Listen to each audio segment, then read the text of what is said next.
think I'm up first. So it's highly weird presenting remotely, just so you all know. I can't see anyone in the room. So I'm going to run through my slides, and then at the end I'm going to pause and let you all have a chance for questions. So I'll just get right to it. As Shannon was saying, I am Liv King. I'm the State Health IT Coordinator for the State of Rhode Island at the Executive Office of Health and Human Services, which is the State Medicaid Agency for Rhode Island. And I'm just going to kind of start with like what were the state objectives and why did we take on this project, and then I think Ken's going to go a little more into like the how did we do it and more of those details and specifics. But I figured you'd all appreciate kind of starting from what is Medicaid doing here and what are the objectives. So several years ago, the state really identified that the reporting demands on providers were just getting really out of hand and burdensome and overwhelming for them.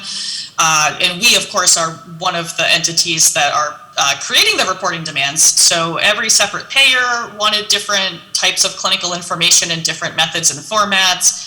If they had grants, their evaluators were also on this list. And of course, the state programs were also requesting clinical information and reports in different formats. At the same time, providers really want to maintain control over their information sharing for obvious reasons. But it's so burdensome to provide this information that sometimes there's tension in which what's easiest is not what gives them the most control. And then at the same time, we were hearing from health plans that they were anticipating electronic clinical reporting would be required for certain quality measures within just a few years, which I think we're seeing bear out slowly over time, but it certainly is the direction things are going. And really not coordinating this and kind of leaving it up to every independent healthcare organization and every payer is really duplicative, creates a lot of administrative burden, and really creates the scenario that you see in the visual on the right, in which each healthcare organization is creating a separate interface to every separate reporting entity, every separate payer, state program, etc. So we saw this, and Rhode Island's a small state. We're like, hey, can we centralize something? Can we do something to help improve this? And that's where this project came from. The idea being that if we had statewide infrastructure, each healthcare organization could build one interface to the central quality reporting system, and then the quality reporting system could build one interface to every recipient organization, and they could handle kind of the patient matching and attribution right in the middle so that payers only get data on their own members. State programs only get data on what's appropriate for them under their authority, and healthcare organizations can retain that privacy and control over their clinical data while removing the need to build all of these separate interfaces. So this really did come from our desire to reduce provider burden, and that's been the core mission of this project since day one.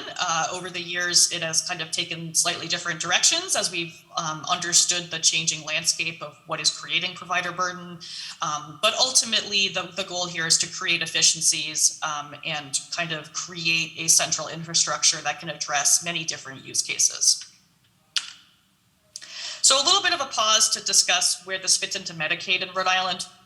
The vast majority of Medicaid beneficiaries in Rhode Island are in a managed care plan. And we have accountable care organizations for Medicaid that we call accountable entities, or AEs.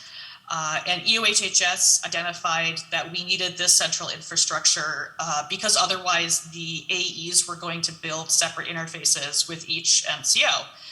Because we were really promoting through our value-based program, we were really promoting shifting to electronic clinical quality measurement. So at the same time, it didn't really make sense to funnel dollars like 10 different directions to build the same thing 5 different times. So we decided to take it on ourselves and have the state have a role in creating this infrastructure. So this is the actual requirement we imposed on the ACOs, or AEs as they're called in Rhode Island.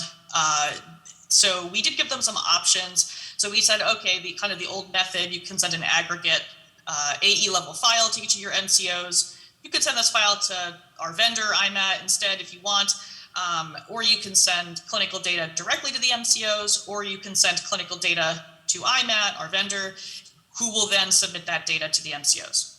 And I'm happy to say, this was not a guarantee, by the way, but I'm happy to say that every single AE chose to utilize that last option, which is what we're talking about today. Some of them are also sending clinical data directly to MCOs, largely if their EHR vendors already had those interfaces set up with these larger national health plans. We do have a couple local Rhode Island health plans that really don't have that option. So it's been really important to have this intermediary that's able to build out this infrastructure. So, okay, that was kind of our goals and the overall like Medicaid system perspective. So let's talk about the technology. So the quality reporting system as it exists today compiles data across all data sources for a holistic patient view. As I said earlier, this system really arose out of a desire to reduce provider burden. And one of the things we consistently heard from them that you'll see reflected in these first 3 bullets is that they don't really care if somebody has Blue Cross or Medicaid or Medicare or whatever their health plan is. They want a unified gap care report, and they want to know all of this information on every patient. They don't want 5 different versions of a report specific to each payer.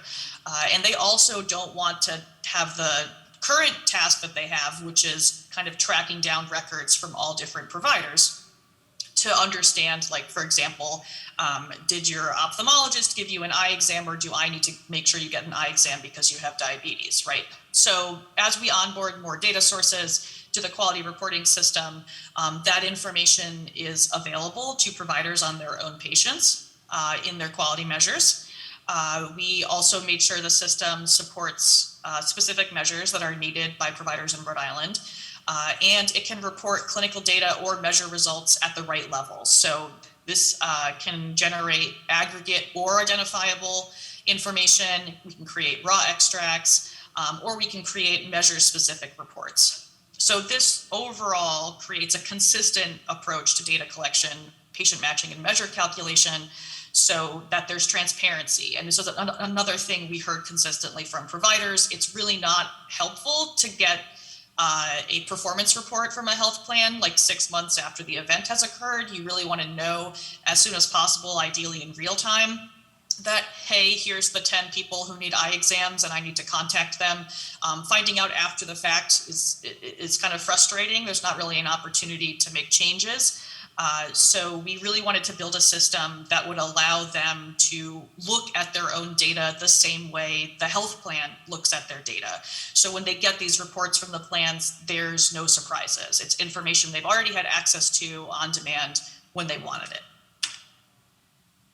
So, okay, we quickly determined, however, that if you want to solve administrative burden for providers, the biggest source of their administrative burden is payer requirements. So we pivoted for a few years to really get deeper into understanding what payers need from a system like this in order for them to receive clinical data from it.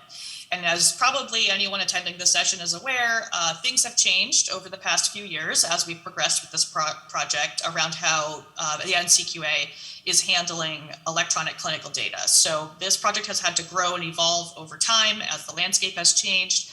I'm just going to talk about where we are right now, but suffice to say, there's been some course correction over the past couple of years, so we've learned a lot. So primarily what we're doing for payers at the moment is to provide NCQA certified EHR data that's considered standard supplemental data for HEDIS, which removes a huge burden from them on conducting chart reviews, and creates that efficiency where we're not having every MCO in Rhode Island do the same thing. We're just doing it all once at the data source through our vendor, and then IMAT is providing that data to each of the plans. So that's the efficient redistribution of data, which we're also leveraging in the COVID response, where we have a state immunization registry that was stood up very quickly, right as COVID was hitting. And as such, we didn't really have the infrastructure at the Department of Health in Rhode Island to turn the list of COVID immunizations around to the health plans very easily. So we were able to use this infrastructure to do some patient matching and turn the COVID-19 immunization list over to plans on their own members. And that was a really great success that we're now looking to expand on in other immunizations and providing them to providers, those patient lists. So for providers, as I was saying earlier, they really, what they get out of this is they get one interface that supports all of their Medicaid reporting, and it also supports the statewide HIE. So we did develop a bidirectional interface between the state HIE. We have one statewide HIE in Rhode Island and the quality reporting system. So you don't need to have a second interface to participate in the HIE. And it also allows providers to have that transparency. They can drill down to the patient level. So they can pull a report on eye exams for diabetes, and they can go down to the patient level and see exactly which of their patients are counting in the numerator and in the denominator. So there's never a question about why they're going to score a certain way on a quality measure. They know exactly why. And then, of course, for quality improvement, we've seen a really great use case in terms of creating alignment and collaboration across state programs, grants, and other multi-site quality improvement initiatives. Usually this is a big challenge. So let's say we have several federally qualified health centers that are all contracting with the Department of Health to do an equity initiative around chronic disease. Usually it's quite challenging to compare the effectiveness of the initiative between health centers, but because we can really standardize the data submission, standardize the quality measures, then it really becomes an apples to apples comparison about how the quality improvement is going. So this has really led to some great cross-program collaboration between the state and nonprofits and others in the state, and was definitely a side benefit we weren't totally expecting initially. So I won't read off everything on this slide, but I often find a lot of the questions I get are about who's allowed to look at what data. So I just kind of included this for reference. I'll kind of give you the short version, which is follows all of the HIPAA guidelines, follows 42 CFR Part 2 for substance use information. Rhode Island has some state-specific laws as well around privacy. And ultimately, providers can see information on their own patients. It's really important to clarify this is not a longitudinal record. Like I said, we do have an HIE. So this is really around quality measurement. So I can't go in and look up Olivia King's records. However, if Olivia King is in my denominator for breast cancer screening and didn't have her breast cancer screen, I can see that in the quality measure. So you can see data on mutual patients, like I said, but only if it contributes to your quality measures. So if we don't have any quality measures that are around depression screening, which we do, but let's say we didn't, then you would never be able to see information on that patient's depression screening because it's not relevant to your quality measurement. So this is one of the ways we've really assuaged providers about concerns with like what's happening to my clinical information. We've really developed the data viewing policies in close collaboration with a user group over the past several years. And this was the approach that was most comfortable to providers. On top of which they can designate administrative staff level accounts that can either include identifiable PHI or be de-identified aggregate views. This gives them a lot of flexibility and again allows them to participate in quality improvement efforts in a really smooth, streamlined way without having to set up complicated data exchanges or access permissions. They can just give them a de-identified view and they can just pull up their reports or code their own reports as they need.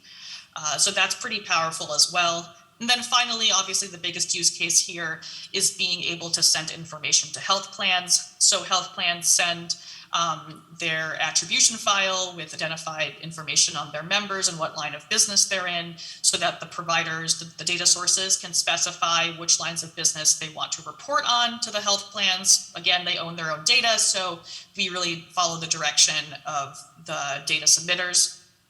And then IMAT cleans and transforms it and puts it into the format being requested by the plan. So this shifts the burden off of the practices and onto the state's vendor to follow health plan requirements and generate file formats as they request, which I think we all like to think there would be some uniformity in those requests, but in my experience, if you have 5 different health plans, you have 5 different, slightly different requests that are all trying to fulfill the same thing.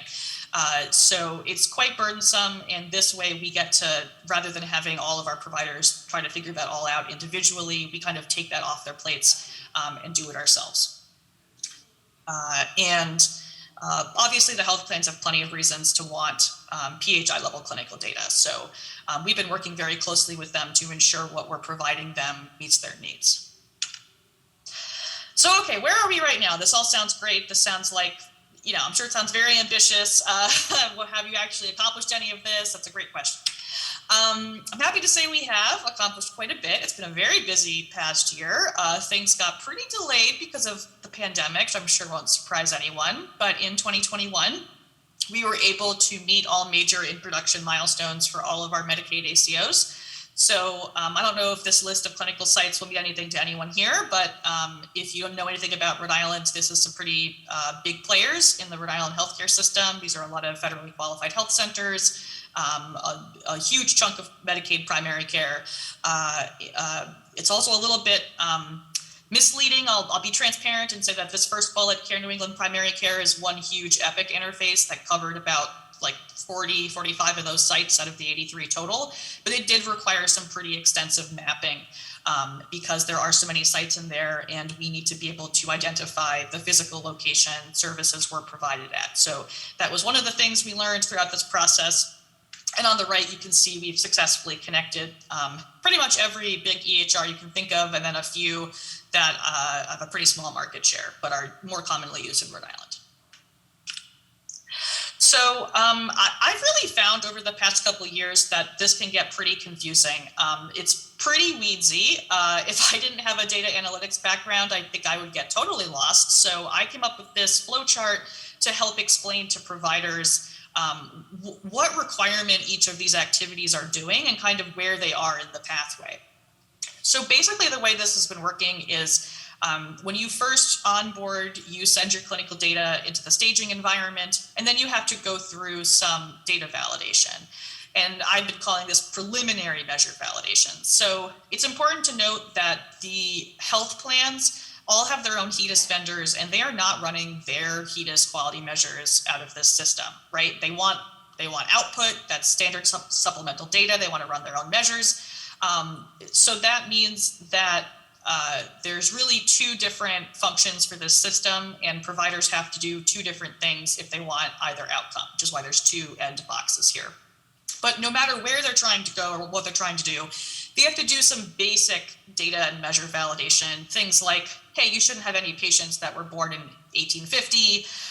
We think there should be a value in blood pressure for most fields, most encounters, so on and so forth. So they kind of run through this basic validation to make sure things like look reasonable at a basic level. And once they've completed all of that, which I just say that in about 10 seconds, but usually this takes several months, it's quite a bit of work really, then they get promoted to production. And ECDE, this acronym is Electronic Clinical Data Exchange. So this is what the Medicaid requirement was to our accountable entities. It was specifically just to do this basic data cleaning and standardization and putting it into the production environment. And our deadline for them was last September 30th, 2021. Then if you complete primary source verification, which is the process by which you do chart audits to confirm the data can be used for HEDIS reporting, you have a data aggregator validation program. That's the DAV acronym. I think Ken's going to go into this much more, so I apologize for all these acronyms. But basically, then you get DAV certified CCD output, and those actual conformant CCDs are what's considered a standard supplemental HEDIS data source. But you do have to go through this primary source verification process in order to have that output. And then finally, if you want to use the full potential of the system and you want to have these beautiful measure reports that give you all this transparency into your numerators and denominators and at the patient level and so on and so forth, or if you want custom extracts, you have to go through more work. You have to do a full measure validation. So for example, let's use the depression screening measure as an example. This is one we're piloting, we're very interested in, but it's very challenging to do.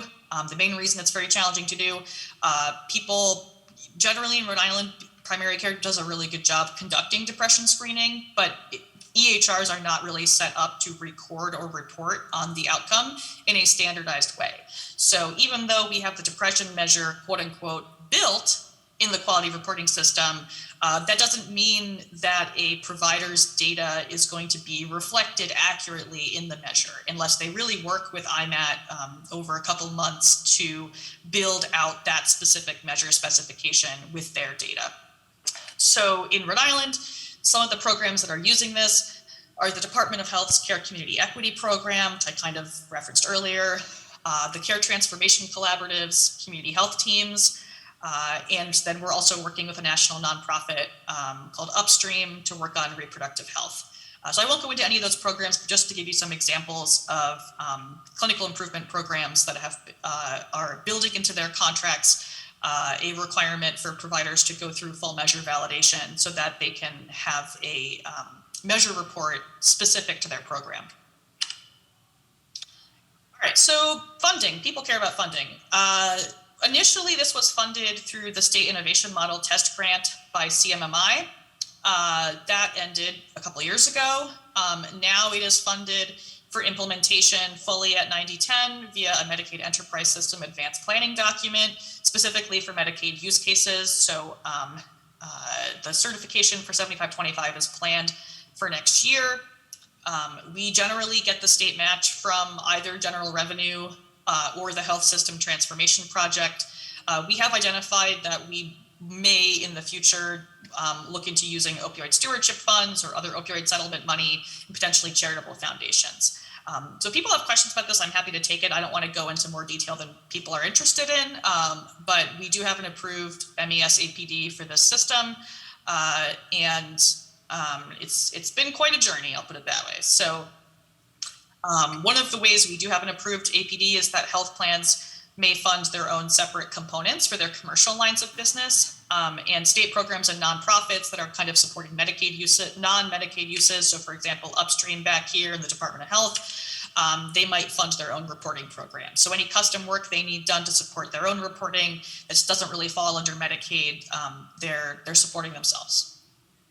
It's really important to mention also that EHR vendors do typically charge providers one-time and ongoing fees for the interface, and this has been getting much more expensive over the past couple of years, I've noticed. When we were originally doing this project as a pilot about 4-ish years ago, we even had some interfaces built for free. We didn't get charged at all from EHR vendors in a couple circumstances, and I think that would be totally unheard of right now. So that's been a huge barrier to participation for providers.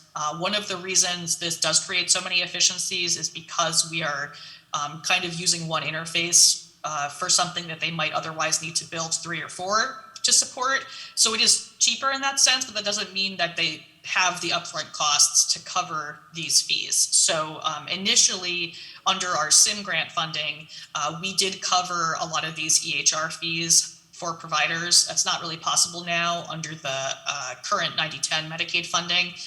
But I would say that that initial investment was really significant in getting everyone onboarded. So, okay, finally, and then I'll turn it over. Things we've learned. You can't really address provider burden if you're not meeting health plan requirements. That's just fundamentally what we've found. Originally, we got a lot of feedback about, oh, I want a unified gaps in care report, and I want to be able to share my data, and so on and so forth. But it's not really a high enough priority to overcome all of the other very, very high priority things providers have going on. So it really needs to fulfill health plan requirements, or like, hey, that's cool, is like not good enough for getting provider adoption. Building trust in the system is extremely important. We did build this so that data submitters retain full ownership. IMAT is their business associate. The state does not have any direct access to any of this data. I've not seen any of it, but we do take the lead in the provider outreach. Just frankly speaking, I tend to find providers don't really love getting random contacts from technology vendors. They're a little suspicious. So Medicaid has really taken the lead here in working with providers and health plans on the communications front. And we do have ongoing public work groups with an open iterative feedback process. So many of our system policies were developed with open input from providers and payers into what they would end up being. I will say though that people get very excited about having so much clinical data in one place. And you tend to, at least I have gotten a lot of like what I would also classify as cool ideas, but things that really reflect scope creep. And especially because there is so much concern from providers about the appropriate handling and privacy of their data. I think it's really important to take a conservative approach to any new uses of the data and to be very careful and deliberate when entertaining those. So that's been a challenge pretty much the whole time, in that people come up with new things to do with this system, and we have to be really careful to keep our focus on quality reporting. As I said a second ago, covering those costs for EHR interfaces was honestly really critical. I really don't think we would have gotten so many onboarded without that. And finally, really important to establish ongoing quality assurance processes.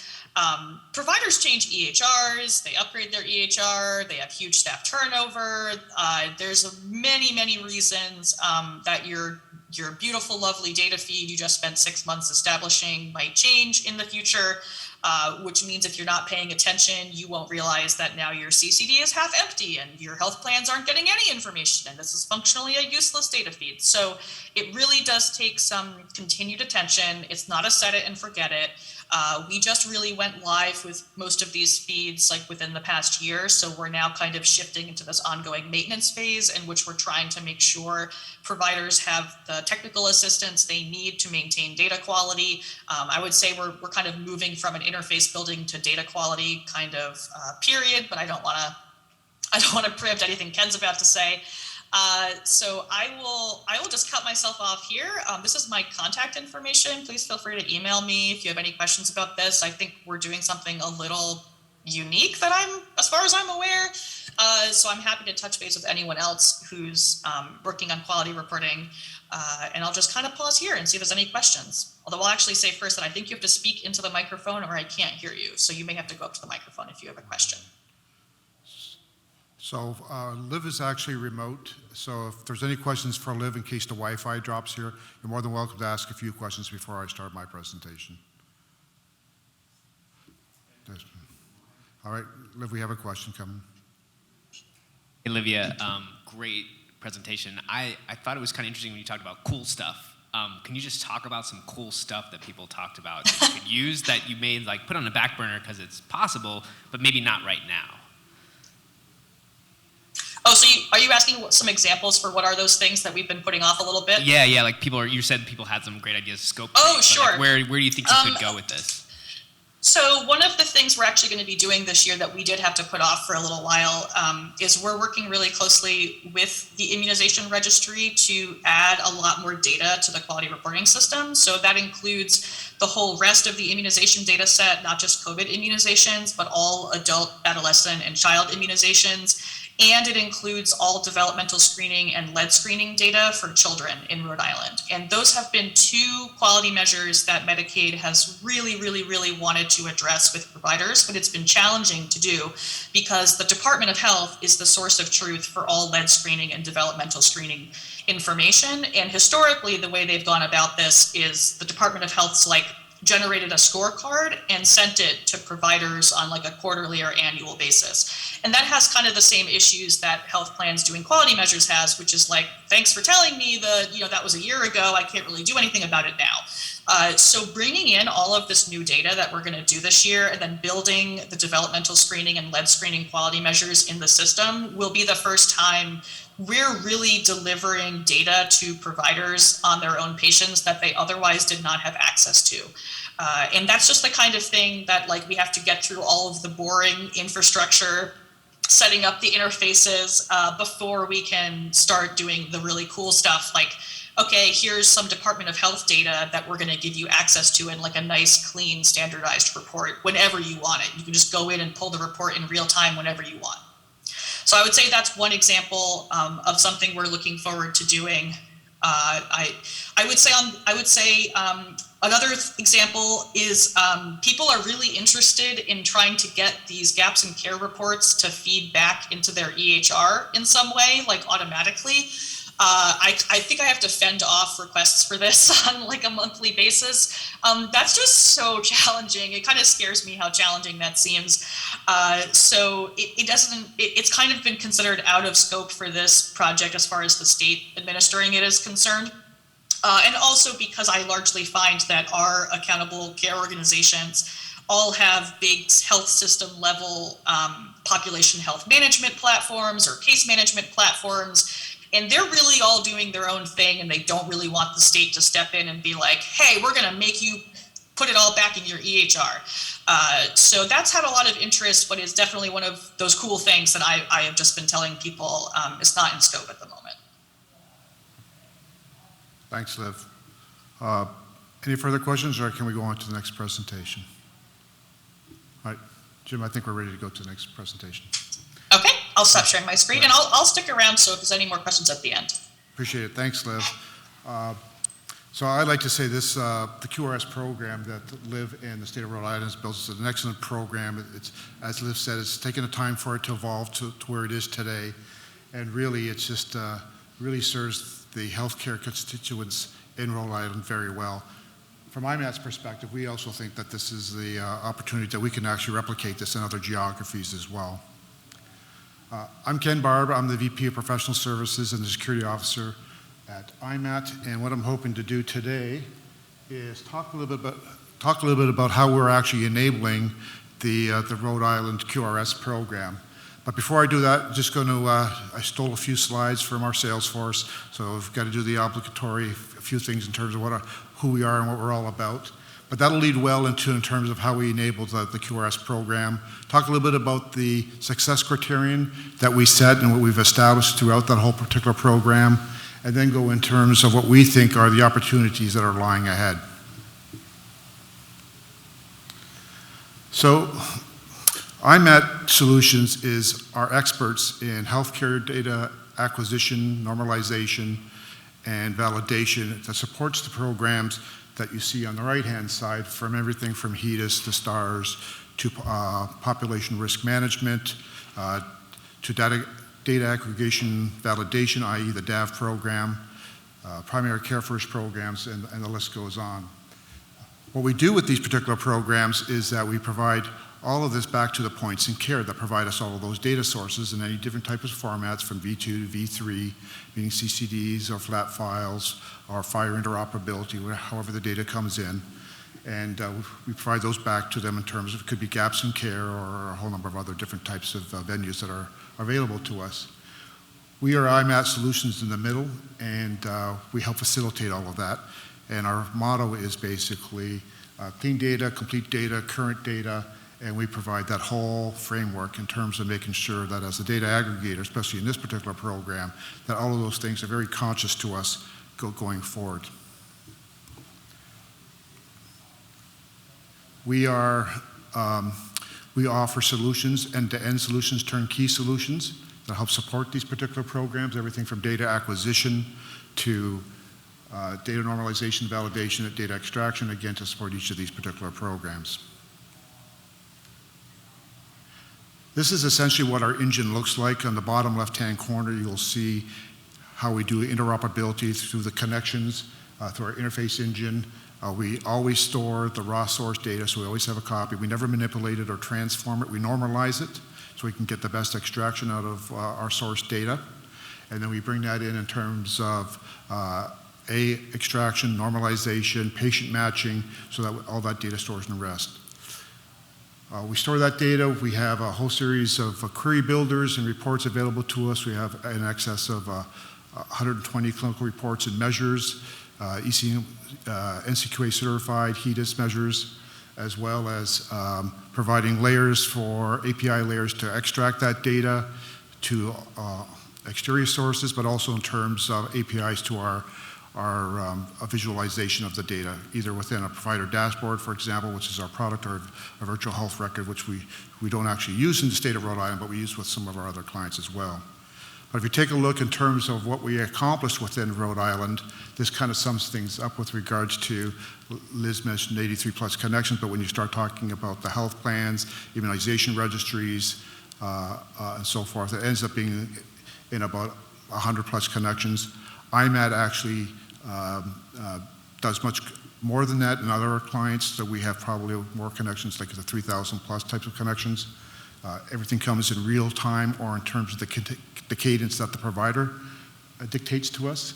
Again, we don't worry about the format of the data. We try to promote standards through our data quality program, but there's always going to be a provider that doesn't actually can do that. Probably it's a mom and pop shop, physician that we want to get data out of their access database and provide a flat file to us, but we'll take that as well. But everything is secured. We have data centers that are high trust certified, and we have that keen eye as a security officer. I'm in the throat to choke in terms of either delivering this program as well as the security that goes behind it as well. And I think we've been very, very good with regards to managing that, all the SLAs. Again, 100 plus reports are in the state of Rhode Island in terms of the clinical reports and measures. We have data quality reports too.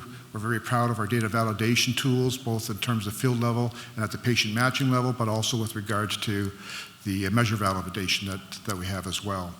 We are DAV certified, and we're in 12 clusters of data certification within the state of Rhode Island. And then, of course, we also have provider dashboards, so those providers can actually see the data, work with the data validation reports if they so wish to, or we'll do it ourselves, and then see some of the measures and be able to stratify that in any way that they wish to. So we as IMAT are the turnkey provider, the end-to-end solution for Rhode Island. We are the administrator, as Liv have said, and we take all of this through. We have a clinical data specialist team. We have a series of technicians that make sure that data is flowing, it's accurate, it's data validated. We've got the proper metrics in place to make sure that the data is the top quality in terms of source feeds versus the normalization process to the field level to the measure level.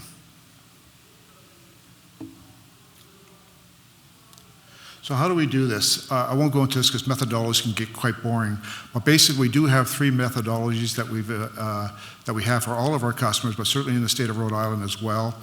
We have our Agile methodology, which is basically just implementing the base foundation of the technology to making sure that we have all the standards and what we're trying to achieve in the program.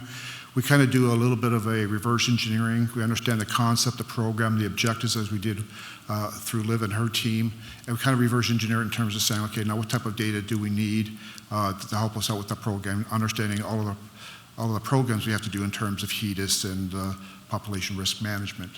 We also have a practice onboarding, whereas Liv said, the state goes out and actually does the engagement, and then we take it from there on in, where we make sure that we have the proper agreements in place, such as the BAA and the DUA, but we also make sure that we initiate them, we provide them with a schedule in terms of the process to expect going forward, the meetings we'll have in terms of communication, getting them staged, and then getting them into production state, very similar to the chart that Liv had put on her slide. We also have an IMAT data quality management process. It's all following the data. Data is very important. We follow it from connection through ingestion to normalization, all the way through our data validation, all the metrics behind it. We have a series of sign-offs with peer reviews, sign-offs by the providers before we move anything into production.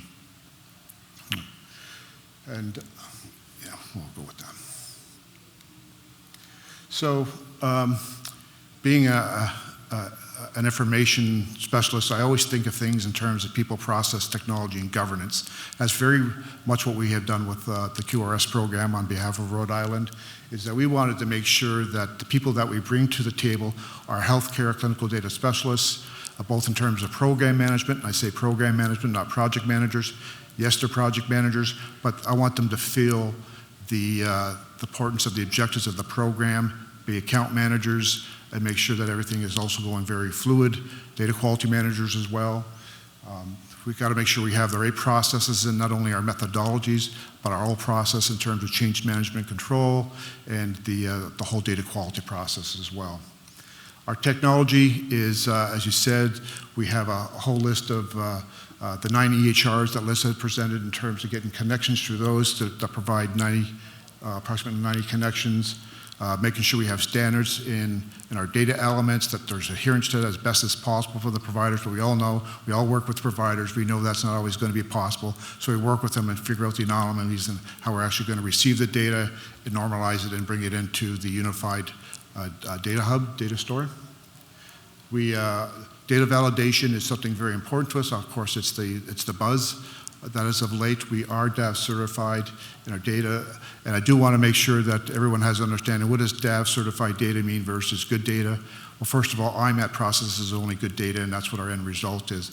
But DAV certified data is where the ingestion site is DAV certified so that the output can be used for standard supplemental data and HEDIS reporting. That's essentially the difference. We ensure there's governments, and I have to commend the State of Rhode Island. There has been nothing but good leadership and governance. They make us honest, we make them honest. We work very well together in terms of making sure that we understand what success assurance means, that we have the right management and project management that's going in place in terms of the resource, the budget, the scope, but also in terms of the whole RAID methodology, which is risk, action items, issues, as well as decisions that we try to keep as well. Communication is very important. I think this is where Rhode Island has done and very much well excelled at. There are a whole number of communication forums that they have from all the state constituents to the AEs to we meet with the providers usually on a weekly or a bi-weekly basis in terms of where we feel what their data quality is that is coming from the EMR vendor. But communication is important because what communication leads to is all about collaboration.